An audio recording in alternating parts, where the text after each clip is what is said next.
Hey guys, today I'll show you how to replace a watch battery.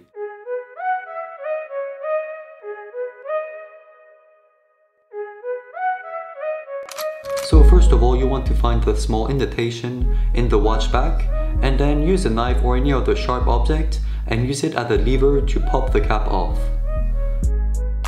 You will now have access to the watch movement and the battery will often be secured by a small latch. I used some tweezers or a small screwdriver to remove this latch and then the battery comes right off. You can then replace it with the new battery, pop the cap back in and you're done.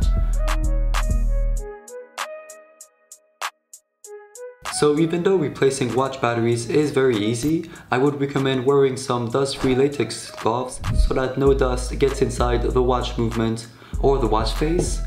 And then in order to get the proper tools, I would also recommend buying a proper watchmaking kit. I got mine off AliExpress for about $20 and I'm very satisfied with the purchase.